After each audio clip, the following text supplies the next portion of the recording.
శ్రీ సూర్యకాంత్ గారు, Honorable Justice Sri P.S. Narasimhan garu, Honorable Justice D.S. Thakur garu, Professor S. Surya Prakash garu, Vice Chancellor, Dr. Surya Raju garu, Secretary General, ACIAM, Honorable Judges, distinguished jurists and friends. I am very happy to be here. Visakhapatnam is a beautiful city. Everybody will go to Hyderabad and stay there sometime.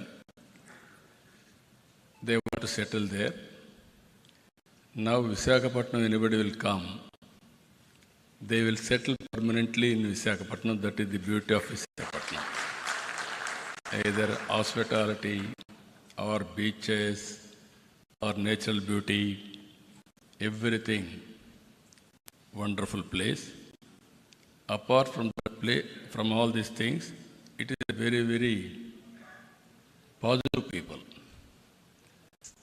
Recently, Visakhapatnam is rated one of the most safest place for women protection. That is very interesting comment. I want to make it here. Not only women's safety, even men's safety also, this is the best place.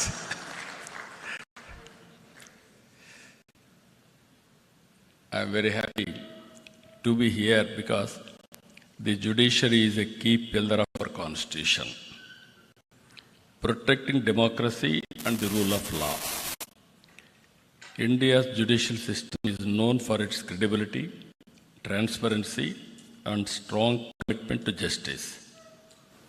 While there may be some delays at times, justice always delivered. Every common man is having hope. Ultimately, I will get justice. That is the beauty of our justice. I am proud of it. The people of India have immense faith in our judiciary, not just as an institution of law, but a pillar of justice, fairness, and constitutional values. It is seen as the finest guardian of rights, a protector of common citizen, and a symbol of the rule of law in our democracy. Here, I wanted to make a comment. I have seen India for the last, as a policy maker, I entered to politics in 1978, first time MLA. After that, 1980, I became minister. 95, I became chief minister. I have seen India. Today, if you see, India has taken bold reforms. 1991 economic reforms. Mid-90s IT revolution, Indians took advantage, first more advantage. God is very kind. India is blessed with demographic dividend. Now slowly we are losing that advantage in South India.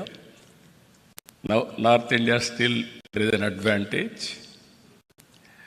With all these factors, we are having a very strong leader also at center. That is Narendra Modi ji. If you see 11 years back, 11th economy, largest economy. Today, 4th largest economy. Next year, we are going to become 3rd largest economy. And at the same time, there are predictions by Ernst & Young. By 2038, we will become 2nd largest economy in the world. I don't have any doubt about it. And also 2047, India will be number 1 economy globally. It is going to happen because of our inherent strengths. If you see here some of the reforms, I have seen tax reforms, CST, VAT, GST, improved version of GST now, another reform. With all tax reforms, we are growing 6-7% now. There is a potential of growing 10% in the near future. If all these things will happen, then nobody can stop India moving forward. This is the situation we are all here now. At the same time, ADR and India's mediation culture. Just now, Vice Chancellor rightly mentioned, if you remember mythology, Krishna was the best mediator. But of course, mediation has failed. Ultimately, what happened. That is how things are happening. And also, I have seen in my own experience, in villages, there are some respected elders to mediate so many disputes. I am personally witnessed. My father, he was not educated, but abundant common sense. More than 10 villages, they used to call him, they used to discuss, they used to redress their problems. That is how mediation has helped in India. After that, we are all talking panchayats, how they have solved all problems. Today, we are having more courts according to me. But earlier, to go to court, people used to feel shy. Litigation is the last resort. That is how they have to work in that direction. Today, technology has become a very big handy. Even virtual hearings are happening, e-filing, mobile case updates, multilingual tools. All these things are making more accessible and also transparent. Online dispute resolution platforms enable parties to resolve conflicts from anywhere in the world seamlessly. Artificial intelligence has come. We have to use it discreetly, otherwise we will have a problem. And also blockchain has come. Even in blockchain, transparent proof and also enforcement can be done globally. These are all various things are happening. So I am very happy today we are all here.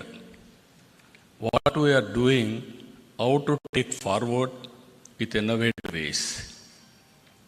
As Vice Chancellor rightly mentioned, I am very happy if we can make Visakhapatnam one of the biggest center better than Singapore, ADR center. Government of Andhra Pradesh is willing to contribute that ecosystem. I will be very happy for that. Friends, and also Honorable Supreme Court judges and High Court judges, you are all watching. India is moving new technologies, high tech. Now we are taking advantage of it. For the last 1 year, we are able to mobilize $100 billion investment to Andhra Pradesh. Now, next month, Google is going to come here, and also TCS is already here, and also Cognizant is coming. With all these things, what today India is having, data centers, Visakhapatnam is going to have more than what India is having total data centers capacity. That is going to happen within 1 or 2 years' time. And also, we are going now Quantum Valley. America is having Silicon Valley. They are proud of it. India, we started recently Quantum Valley. First quantum computer is going to operate from Amaravati by January 1st. It is going to happen. We will be the 6th country in using Quantum Valley, quantum computing, and also having quantum computer. Even space technology, you are all aware. Earlier, by seeing TV, we used to enjoy. also Inspire.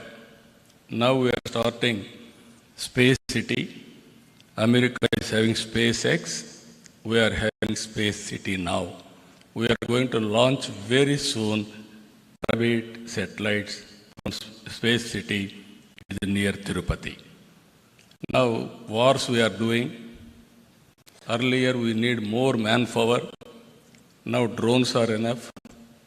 All technologies are going to happen.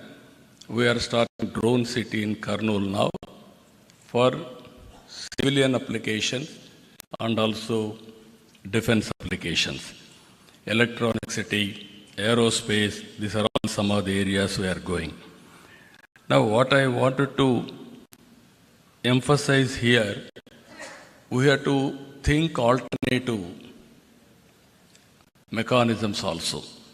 Even in this, what I am requesting these organizers, and also under the guidance of Supreme Court, also Honorable Justice, our Surikant Garu, they had to, and also Narasimhan Garu, you have to guide alternative methods. Even to establish courts, that is one way, but how to create a mechanism with alternative disputes redressal mechanism. Even technology, how to use it, how to go about innovatively, all these things, I am confident they will work it out.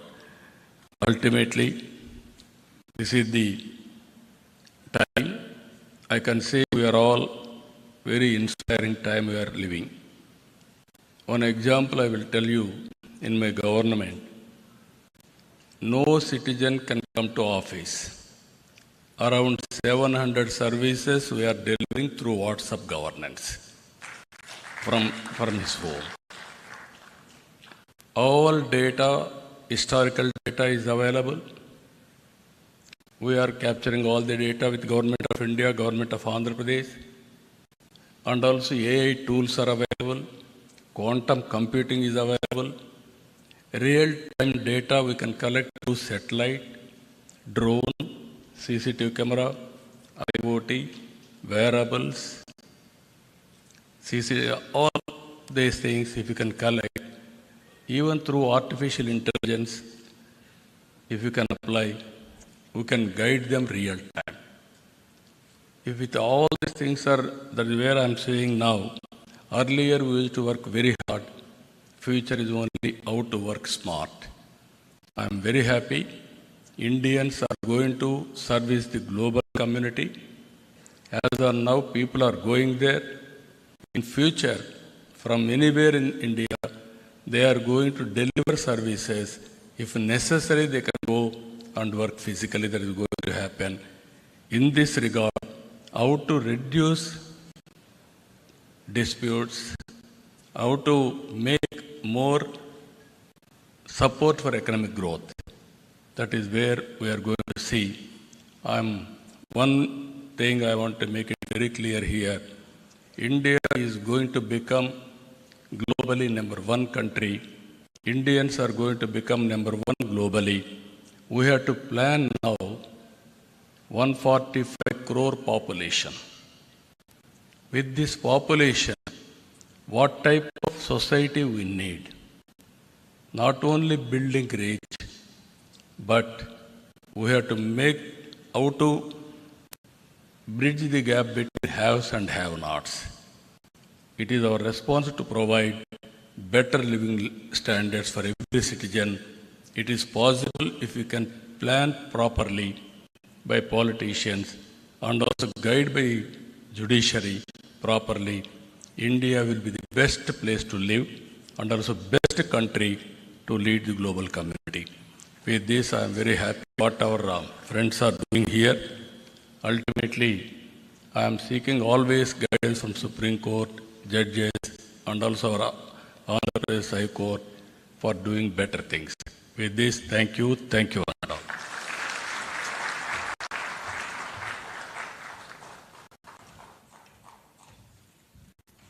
Thank you, Honorable Chief Minister.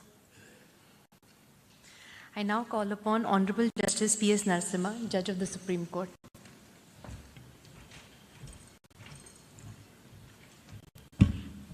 Very good morning to all of you. My esteemed elder brother, Justice Surya Kant, Honorable Chief Minister, Honorable Chief Justice, the two Vice Chancellors, Judges of the High Courts, President of SCORA, other dignitaries. Because of the time constraint, what I will do is, I will take a passover. I'll promise to come back, but if I don't, I will leave you with just 3 points. 70 years after the independence, more than 70 years, we have pursued the resolution of disputes through adversarial litigation, which required finding of a fact. I think there's no doubt in our minds that this system didn't really work very well. The stakeholders were lawyers. So if we move to the system of mediation,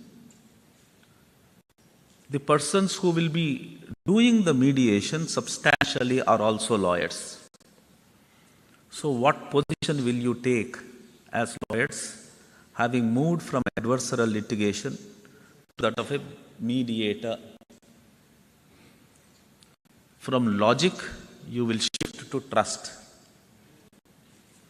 It is trust and trust alone which will help resolve disputes through the process of mediation. So you must learn that technique. It's a facet of the heart. How you win the heart and enable the persons involved in a dispute to trust in you. That's the process. Reflect on that. The second point I would want to make is mediation must be closer to people, which requires you to know what people are, how they live, how they fight, what are their aspirations, what are their fallacies, what are their weaknesses. To understand, the most important element is language. So you must be closer to people, closer to their language, closer to their culture. The third point, which I will leave you with this, we experimented with one alternative dispute resolution, that is arbitration. Arbitration was hijacked by the elite. Elite in the sense of, not pejoratively, for commercial purposes. It was intended to be a very simple process where an arbitrator will come and resolve the disputes. Instead, it has been a technique for commercial transactions, and so far as small issues like a fight between two neighbors about a wall in a village, two brothers fighting for partition, they have to suffer civil court litigation. And arbitration is not available. My fear is that same thing might happen even to mediations. Mediation must be kept simple. As easily as possible, the disputes should be resolved. And what are the methods by which these three things that I have indicated can be achieved? I will discuss with you. Mediation is very close to my heart. If I come back, I will participate in one of those sessions and share my thoughts with you. Thank you very much. Thank you.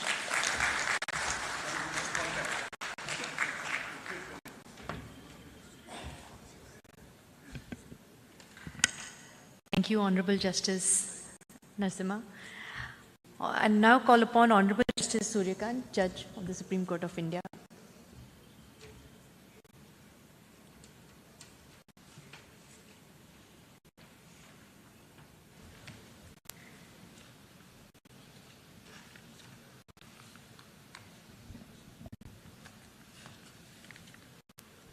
Shri Chandrababu Naidu, Honorable Chief Minister of Andhra Pradesh,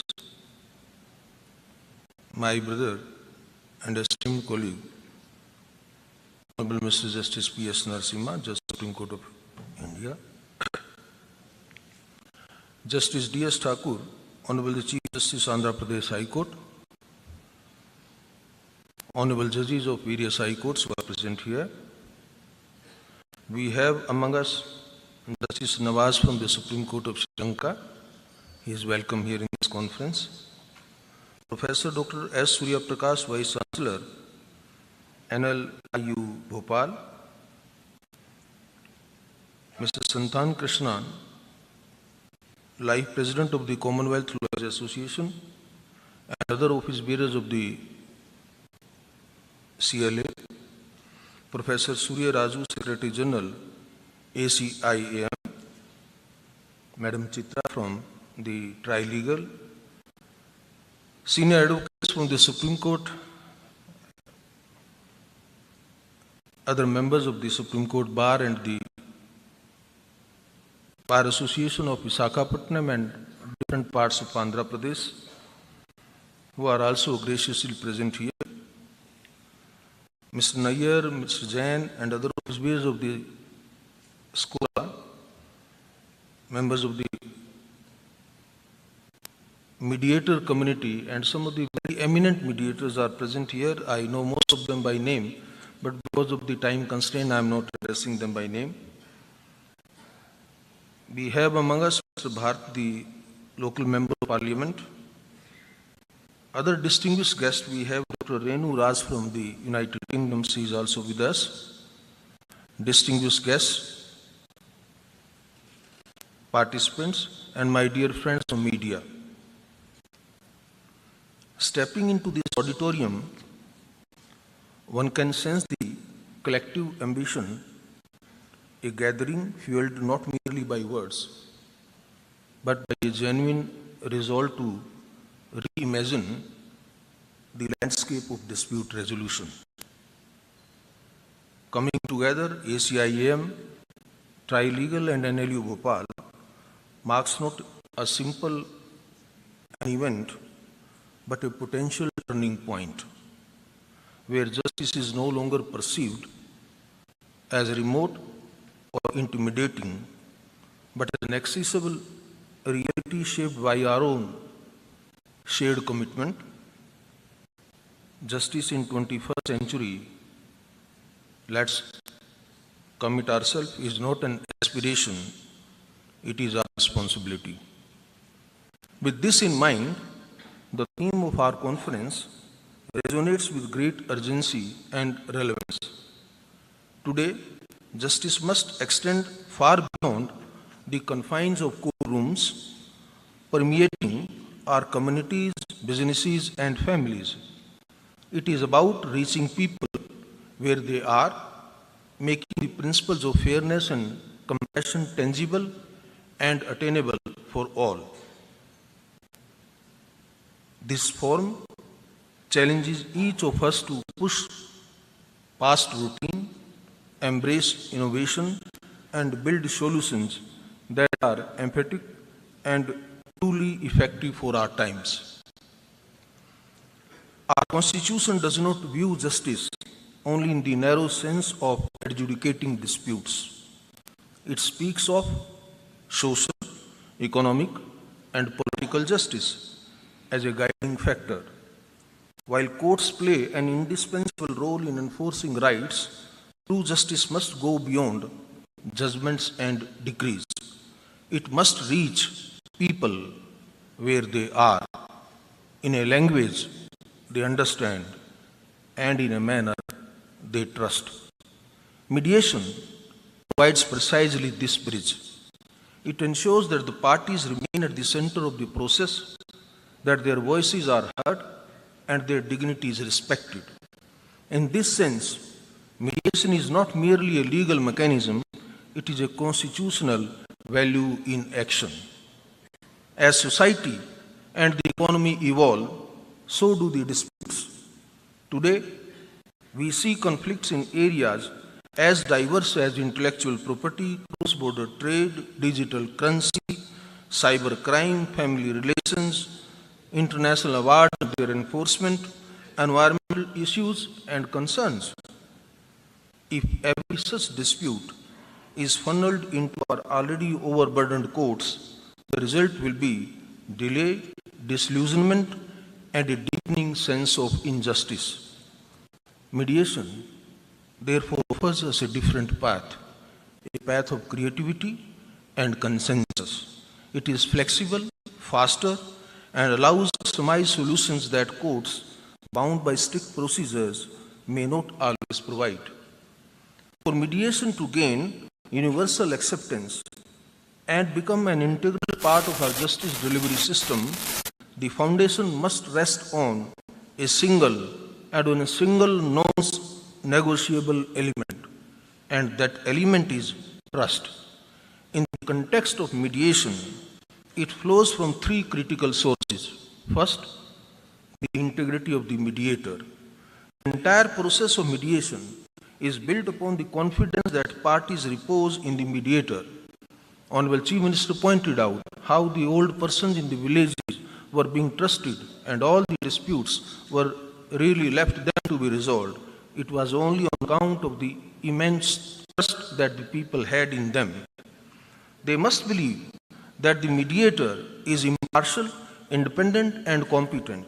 Integrity here is not merely a personal virtue, it is the bedrock of the process. If this perception falters, the process collapses. Second, the credibility of the institutions. Mediation cannot thrive in a vacuum. It requires robust institutional support to lend structure, consistency, and legitimacy to the process.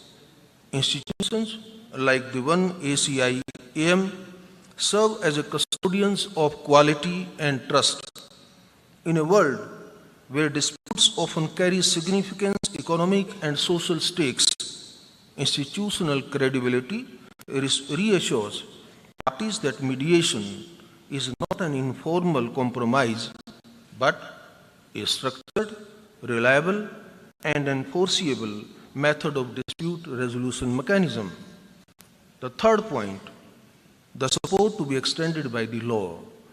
So, not only those 2 points which I have highlighted, unless there is a support by the law, the mediation may not be as successful as we perceive.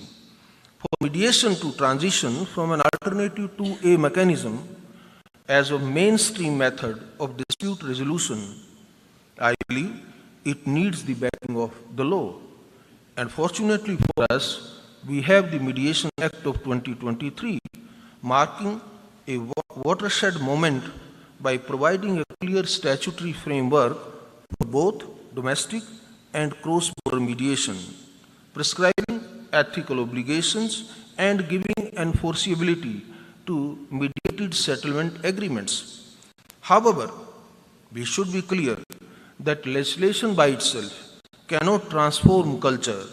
Laws can provide a foundation, but they must be animated by practice, sustained by institutions, and embraced by society. We must cultivate a legal ecosystem where mediation is seen not as a concession or a lesser form of justice, but as a superior process that empowers parties and preserves relationships. If courts represent the authority of justice, mediation represents its humanity. It restores agency to the parties, transforms conflict into cooperation, and turns adversaries into partners in resolution. In an age where speed and sensitivity matter as much as legality, mediation is not a luxury, it's a necessity. The question is no longer whether we can afford to mainstream mediation. Please mind my words. The question is no longer whether we can afford to mainstream mediation. The question is whether we can afford not to mediate on the first option. The second dimension of our discussion today is technology. The pandemic taught us that technology has ceased to be a peripheral tool. It has become an integral component of legal processes, reshaping the contours of dispute resolution worldwide. It leveraged thoughtfully, technology can be the great equalizer, removing physical, economic, and social barriers that have historically excluded large sections of our population from the formal justice systems. Technology allows a farmer in a remote village, a small entrepreneur in a Tier 2 city, or a homemaker facing a family dispute, all of them to participate in mediation without the expense of travel, without losing day of work, and without the intimidation of formal court proceedings. Digital mediation platforms, virtual hearings, and AI-assisted tools can bring the process of dispute resolution to the doorstep, or rather to the handheld device of every citizen. This is what inclusive justice truly means, the priceless justice that transcends geography, income, and social status. Not only domestically, but also in our increasingly interconnected world, where cross-border disputes are becoming more frequent, mediation emerges as a powerful tool for resolving conflicts quickly and collaboratively while preserving vital relationships across jurisdictions. The role of technology through online dispute resolution platforms, video conferencing, and digital document management enables the parties, separated by geography and legal systems, to engage meaningfully in mediation, overcoming traditional barriers of distance, cost, and time. By embracing technological innovation and strengthening institutional capacity, we can make dispute resolution more efficient, flexible, and just for the modern era. Yet, while we welcome these advances, we must also acknowledge the risk. Technology must be a bridge, not a barrier. If our systems are too complex, or they are connectivity dependent, we may end up excluding those who need access the most. Digital literacy and infrastructure gaps remain significant challenges, and every technological innovation must therefore accompanied by capacity building initiatives such as simple, user-friendly platforms, multilingual interfaces, and community support systems.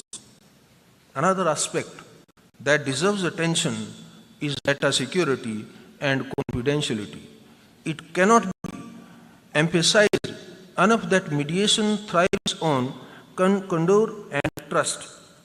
Parties disclose sensitive information with the assurance that it will not be misused. When these processes move online, the duty to protect their confidentiality becomes even more critical.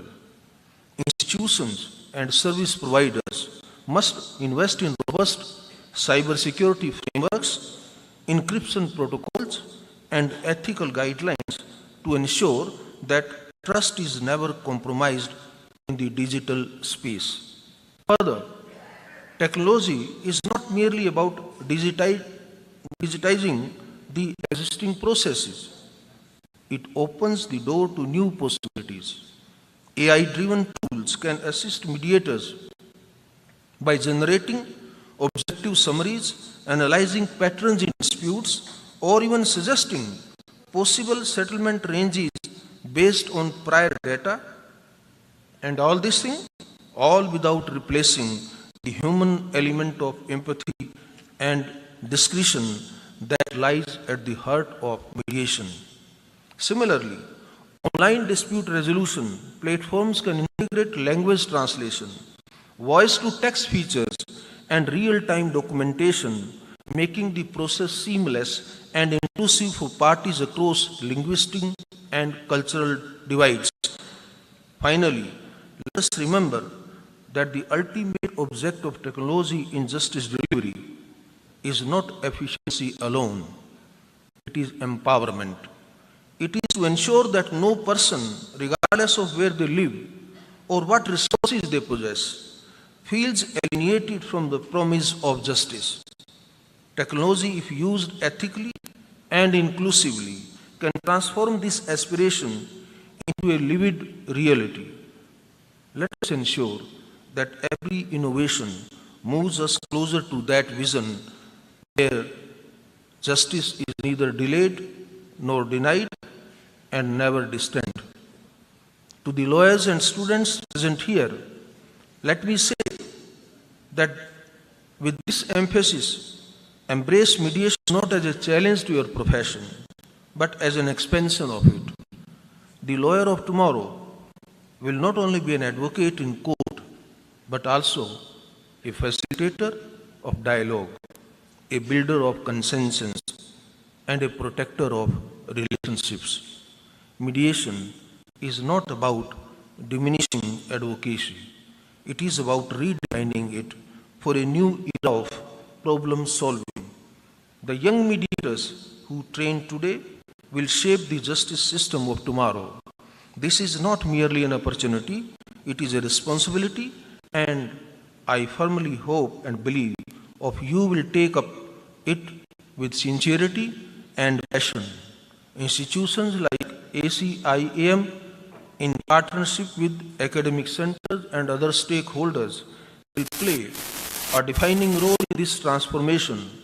They are not just training mediators, they are shaping the very architecture of justice in the 21st century.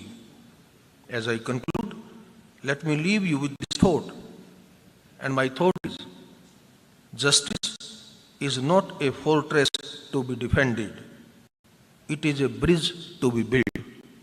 The foundation must be anchored in constitutional values, supported by laws and institutions, strengthened by technology, and sustained by trust. Mediation is one such bridge that connects the letter of the law with the spirit of justice. Let's walk in together with confidence, creativity, and compassion. Thank you very much. Thank you very much for inviting. Jai Hind.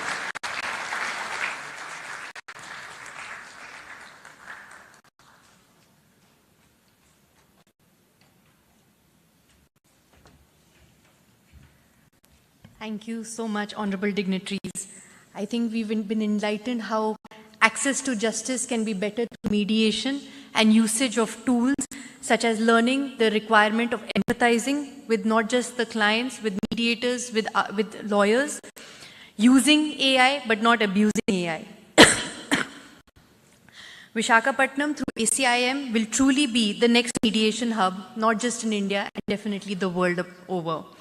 With this, I call upon the website launching, if that can be done.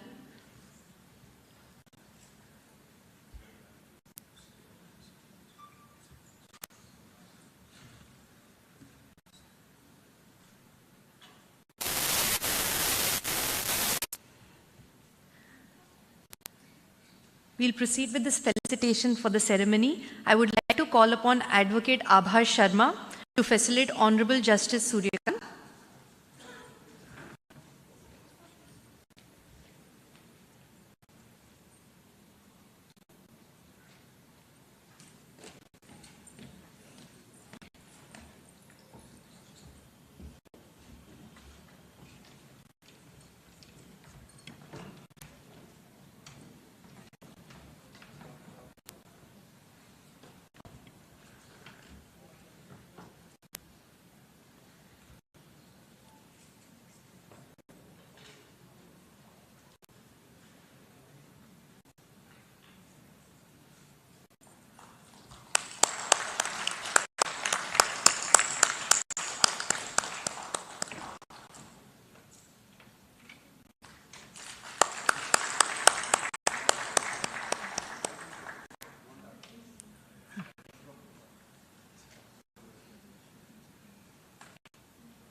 We would now like to call upon the co-founder, ACIM, Mrs. Nikita Upalati, to facilitate Honorable Justice P.S. Narasimha.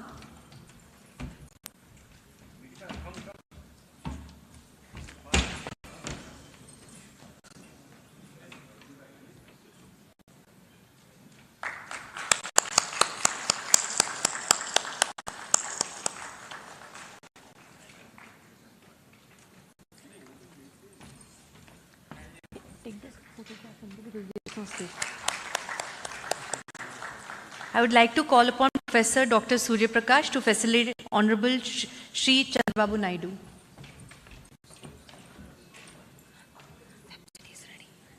They are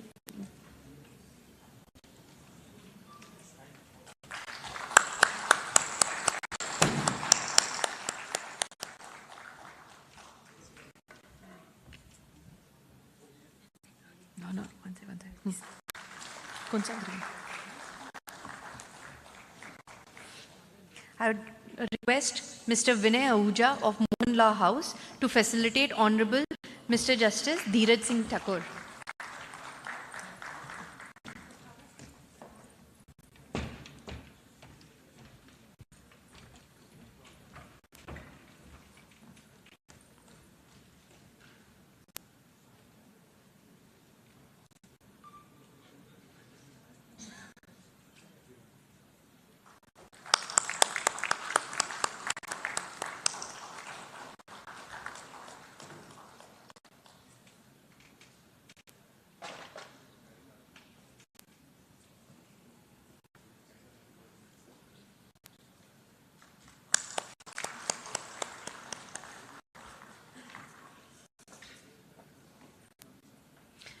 We now also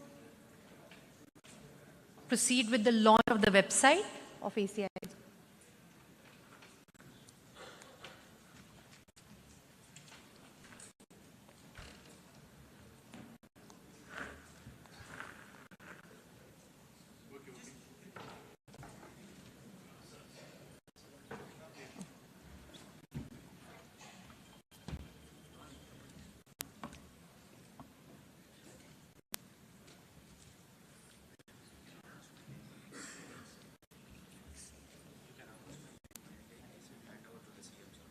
I call upon Vivek from ACIM to proceed with the launch of the website.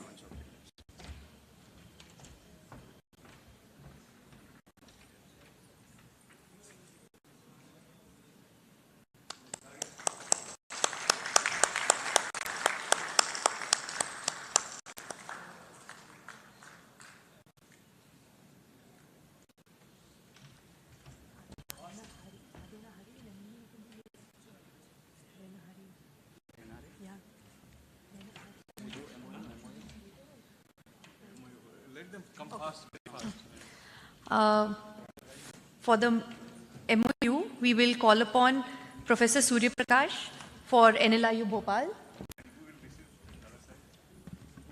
We call upon co-founder Surya Raj.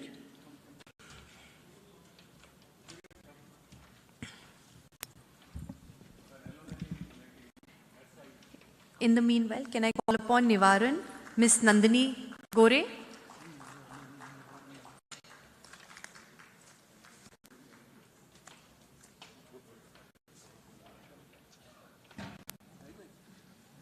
Ms. Nandini. They're already. Can I next call upon Ms. Shweta Rao from Fisher's Medical Ventures? Dr. Sirisha, Medici Hospital. Dr. S.P. Ravindran, NVP Law College. The representative for Farm Hazel Pharmaceuticals, Mr. Srinivas Ramanarayan from Trust.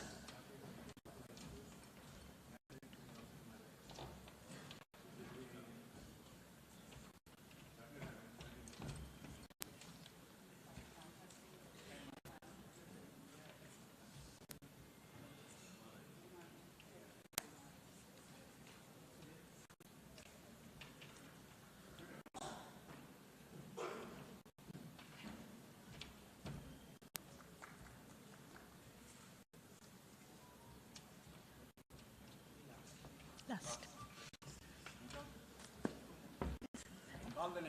I've already called. They've not. Yeah, wait.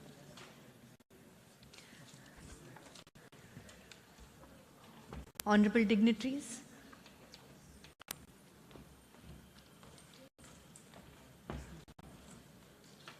Yeah.